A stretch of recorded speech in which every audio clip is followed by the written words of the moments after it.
Guy Wagner, bonjour. Bonjour. Merci de nous accueillir pour ce nouvel épisode du podcast Perspective. Alors, difficile de ne pas commencer cet entretien par l'évocation de l'escalade du conflit au Proche-Orient.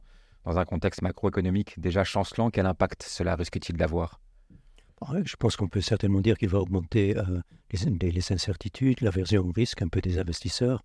Et bien sûr, l'impact le plus logique serait sur le prix du pétrole, avec éventuellement une augmentation du prix du pétrole qui devrait alors encore renforcer un peu les tendances, entre guillemets, du ralentissement conjoncturel, puisque un prix du pétrole plus cher va impacter le consommateur, les entreprises, etc.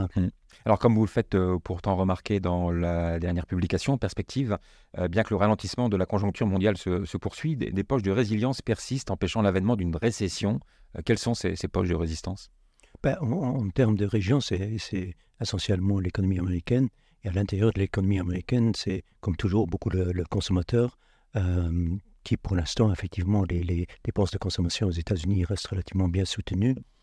Le consommateur fait preuve d'une résilience assez impressionnante.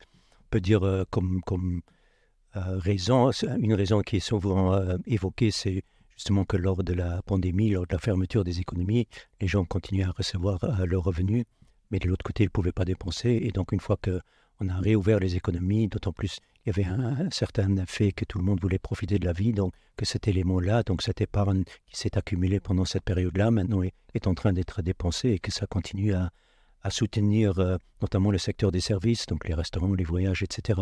Et le deuxième volet, je dirais, c'est plutôt au niveau des dépenses budgétaires. Aux États-Unis et même en Europe, on a des déficits budgétaires records pour une période finalement où le taux de chômage est très faible. Donc ça, c'est du rarement vu. Et donc, c'est effectivement les dépenses budgétaires aussi qui continuent à soutenir la croissance. Vous le disiez, les États-Unis semblent mieux lotis que l'Europe d'une manière générale. Si récession il doit y avoir, est-ce que c'est par le vieux continent qu'elle commencera ? On pourrait presque dire que la récession a déjà commencé sur le vieux continent. Mais ce qui est important pour les marchés, finalement, c'est l'économie américaine, éventuellement encore l'économie chinoise. Mais c'est ça qui détermine vraiment le comportement des marchés financiers. La situation économique en Europe, finalement, pour les marchés financiers, elle est moins importante. Quid pour l'investisseur ? Une situation de récession change-t-elle fondamentalement la donne en termes de stratégie d'investissement ? D'une manière générale, on pourrait dire récession économique, normalement c'est bon pour les marchés obligataires, en tout cas les obligations de qualité. C'est normalement moins bon pour les marchés boursiers, puisque dans une récession, normalement, les résultats des entreprises souffrent. Et donc, de ce point de vue, ça c'est, je dirais, la réaction, comme vous dites, pour un investisseur lambda, c'est alors plutôt de se diriger vers les obligations et de délaisser un peu les actions. La bonne nouvelle aussi, aux États-Unis, c'est le ralentissement de l'inflation qui n'était pas forcément anticipé. D'où vient cette bonne nouvelle ? Je dirais quand même que le ralentissement de l'inflation était quelque part anticipé, en ce sens que déjà la base de comparaison était assez facile. Ce que je veux dire par là, c'est qu'on compare toujours l'inflation d'un mois avec le même mois de l'année passée. Or, sur la première moitié de l'année dernière, l'inflation était élevée. Donc la base de comparaison de ce point de vue était très, très favorable. C'était assez facile pour les chiffres de montrer un ralentissement de l'inflation. Donc ça, c'était un élément. Ensuite, il y a effectivement des éléments qui, finalement, étaient quelque part, on pourrait dire, temporaires, mais le temporaire a duré plus longtemps. Donc les chaînes d'approvisionnement qui se sont améliorées, donc tous ces éléments-là ont quand même contribué à ralentir l'inflation, du moins l'inflation officielle. Ce qu'on appelle toujours le noyau dur de l'inflation, on voit que jusqu'à présent, il a eu plus de mal à reculer. En Europe, l'Allemagne a traditionnellement toujours été considérée comme une locomotive. Pourtant, en ce moment, ce n'est plus vraiment le cas. Comment l'expliquez-vous ?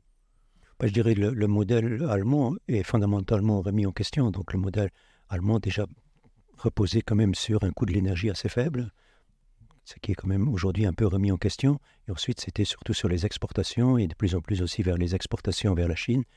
Ça aussi, pour l'instant, effectivement, avec le climat géopolitique incertain, tout ça aujourd'hui est aussi quelque part remis en question. Donc il y a ce problème-là. Il y a le problème aussi peut-être que d'autres pays ont gagné en productivité par rapport à l'Allemagne. Et donc, effectivement, l'économie allemande aujourd'hui est fortement quelque part affectée. Et on le voit très bien dans les investissements directs vers l'Allemagne. Donc, les investissements directs en Allemagne sont relativement faibles. Donc, les entreprises se délocalisent plutôt autre part qu'en Allemagne. Et donc, effectivement, pour l'économie allemande, pour l'instant, la situation n'est pas trop rose. Qu'en est-il de la Chine? Vous décrivez dans le dernier numéro de Perspective une situation compliquée. Qu'en est-il exactement? Les derniers taux de croissance étaient plutôt favorables, mais à nouveau, comme pour l'inflation, c'était aussi une base de comparaison très favorable. Il y a un an, l'économie chinoise était presque à l'arrêt à cause de la fermeture de l'économie. Donc, par rapport à ça, c'est assez facile d'enregistrer une croissance relativement élevée. Mais par contre, je dirais, le problème fondamental de la Chine reste finalement que jusqu'à présent, cette transition d'une économie basée sur les exportations, les investissements, vers une économie beaucoup plus basée sur la consommation. Pour l'instant, la Chine a du mal à réaliser cette transition. Et donc, effectivement, aujourd'hui, à nouveau, les autorités essayent de mettre en place des mesures de stimulation, mais elles ne veulent pas non plus aller trop loin. Elles ne veulent pas répéter, entre guillemets, un peu les erreurs faites après la crise financière. Donc, c'est beaucoup plus timide. Et effectivement, pour l'instant, l'économie chinoise, le taux de croissance est clairement beaucoup plus faible que par le passé, ce qui est quelque part aussi logique, puisque l'économie chinoise aujourd'hui a atteint une telle taille que mathématiquement, c'est plus difficile alors d'enregistrer encore des croissances extrêmement élevées. Retour en Europe, la situation très tendue sur le marché de l'immobilier dans de nombreux pays constitue-t-elle une des clés des évolutions, des tendances à venir? Je dirais le marché immobilier est bien sûr le marché le plus affecté par la hausse des taux d'intérêt qu'on a connu. Donc, et comme le marché immobilier dans beaucoup de pays est extrêmement important, donc c'est clair que ça a un impact sur le reste de l'économie. Donc, ça, c'est effectivement un élément qu'il faut prendre en considération. Et encore une fois, on a de toute façon l'impression qu'en Europe, entre justement les problèmes du secteur immobilier, les problèmes du secteur manufacturier, comme je disais tout à l'heure, on a une économie, en tout cas de la zone euro, qui est proche de la récession. Cette hausse des taux d'investissement que vous évoquiez, a-t-elle eu les effets escomptés au final? Cette politique des banques centrales a-t-elle été payante? Elle a été payante dans ce sens que on a vu l'inflation reculer. Donc, de ce point de vue, on peut dire effectivement, on pourrait dire ça, c'est lié à la hausse des taux d'intérêt des banques centrales. Mais je dirais, encore une fois, il y a là-dedans, dans le recul de l'inflation, des éléments qui seraient peut-être, qu'on aurait peut-être de toute façon vu. Donc, l'amélioration des chaînes d'approvisionnement, finalement, n'a rien à voir avec la hausse des taux d'intérêt. Mais c'est vrai, effectivement, que la hausse des taux d'intérêt a peut-être contribué au recul de l'inflation, oui. Sur le front des marchés boursiers, l'embellie du premier semestre a laissé place à un tassement qui pouvait là aussi être un peu attendu, notamment sur les valeurs technologiques, c'est ça? C'est vraiment le cas? Oui, tout à fait. Donc, le deuxième trimestre, et d'une manière générale, la première moitié de l'année avait été marquée par toute cette euphorie autour de l'intelligence artificielle. Ça s'est un peu calmé au troisième trimestre. Et donc, effectivement, ça a entraîné une correction du secteur technologique dans son ensemble. Le secteur de l'énergie aussi, lui, reste porteur en ce moment, en dépit des grands mouvements en matière de lutte contre le réchauffement climatique et contre les énergies fossiles. Est-ce tenable à terme? Je pense que c'est tout à fait tenable. Je pense que le prix du pétrole, normalement, sur le moyen et long terme, est orienté à la hausse. Bien sûr, à court terme, s'il devait y avoir une récession mondiale, la demande pour le pétrole diminuerait quelque part. Et donc, effectivement, là, ça pourrait temporairement peser sur le cours du pétrole, mais à plus long terme, il y a un déséquilibre entre l'offre et la demande qui va faire que le prix du pétrole va continuer à monter. Dans votre publication Perspective, vous relevez que la hausse des indices boursiers depuis le début de l'année repose essentiellement sur la hausse des multiples de valorisation et non pas sur une hausse des bénéfices des entreprises, ce qui n'est pas nécessairement le scénario classique en période de hausse des taux d'intérêt. Comment expliquez-vous justement ce phénomène? Oui, c'est vrai que tout d'abord, c'est très rare parce qu'effectivement, normalement, on dirait hausse des taux d'intérêt, normalement, signifie une baisse des multiples des actions et pas une hausse. Cette fois-ci, ce qui a peut-être changé la situation, c'est que le marché a changé finalement de scénario économique. Donc, fin de l'année dernière, il y avait quand même plus d'inquiétude sur une éventuelle récession. Là, le marché a conclu que comme la récession n'est toujours pas là, elle ne va jamais venir. Et donc, le marché a conclu à ce fameux atterrissage en douceur de l'économie américaine. Et a priori, un tel scénario, normalement, est bon pour la bourse. Pourquoi? Parce que les taux d'intérêt vont... A priori, la hausse des taux d'intérêt va quand même se terminer puisqu'il y a un certain atterrissage. Mais de l'autre côté, atterrissage en douceur veut dire que la croissance restera positive, les bénéfices des entreprises ne vont pas baisser. Et donc, d'une manière générale, c'est un scénario qui est souvent considéré comme très favorable au marché boursier et qui, aujourd'hui, est déjà quelque part escompté dans les cours. Dans ce contexte, vous relevez aussi une surperformance des marchés au Japon. Est-ce que là aussi, c'était prévisible?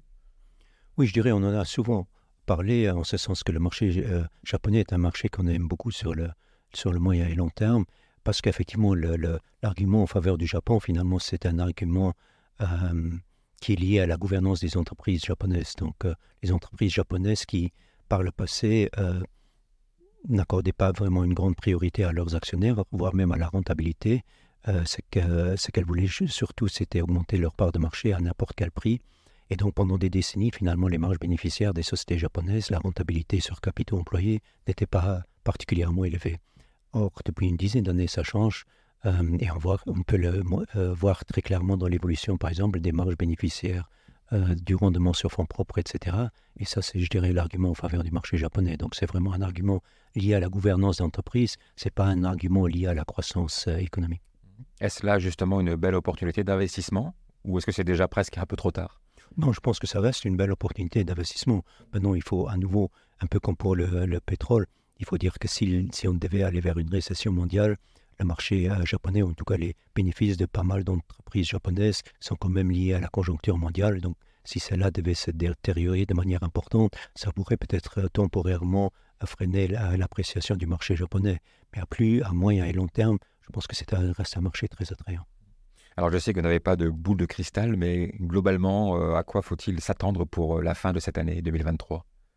Je dirais que ça dépendra beaucoup finalement aussi de l'évolution économique. Donc, mais je pense que pour les marchés boursiers, ça, en tout cas les semaines à venir risquent de rester relativement difficiles parce que soit il y a un ralentissement beaucoup plus prononcé de l'économie qui ferait à nouveau craindre peut-être alors qui ferait à nouveau apparaître des craintes de récession, ou alors justement l'économie continue à faire preuve de résilience, ce qui pourrait faire que les pressions sur les taux obligataires continuent, et alors à nouveau ce ne serait pas nécessairement très bon les deux scénarios ne seraient pas particulièrement bons pour la bourse. Alors terminons comme de tradition avec le marché de l'or. On s'attend pour 2023 à atteindre un niveau record en dépit de la hausse des taux nominaux et d'une tendance baissière de l'inflation. Qu'est-ce qui porte ainsi le métal jaune? Oui, je dirais, lorsque vous dites un niveau record, je pense effectivement que le prix moyen pour 2023 pourrait être un plus haut historique. Et on pourrait dire que cette bonne tenue de l'or peut étonner parce qu'effectivement, on dit toujours que l'or est lié au taux d'intérêt, et notamment au taux d'intérêt réel, donc ajusté pour l'inflation. Les taux réels ont beaucoup monté cette année. Normalement, on aurait pu penser que ça allait fortement peser sur le cours de l'or. Or, le cours de l'or a très bien finalement résisté à tout ça, ce qui veut dire qu'à priori, il y a d'autres raisons derrière le comportement du cours de l'or. Et je pense que ces autres raisons sont notamment liées aux achats des banques centrales. Donc l'année dernière, les achats des banques centrales avaient atteint un plus haut historique. Et cette année, à nouveau, c'est un peu ralenti, mais les achats restent relativement importants. Et je pense que tout ça, quelque part aussi, est lié à cette idée de dire il y a clairement aujourd'hui cette volonté d'un certain nombre de pays, à commencer par la Chine, d'offrir une alternative à ce système financier basé sur le dollar. Et dans cette alternative, l'or pourrait jouer un rôle important. Et donc, ça peut expliquer pourquoi justement les achats des banques centrales de l'Est sont tellement importants. L'or reste donc toujours une valeur sûre pour un investisseur? L'or n'est jamais une spéculation et donc l'or peut connaître des corrections plus ou moins importantes. Mais à plus long terme, oui, je pense que l'or va continuer à connaître une tendance haussière. Merci beaucoup, Kewalder, pour ces précisions. Bonne fin d'année et rendez-vous début 2024 pour faire le prochain point perspective. Merci encore. Merci bien.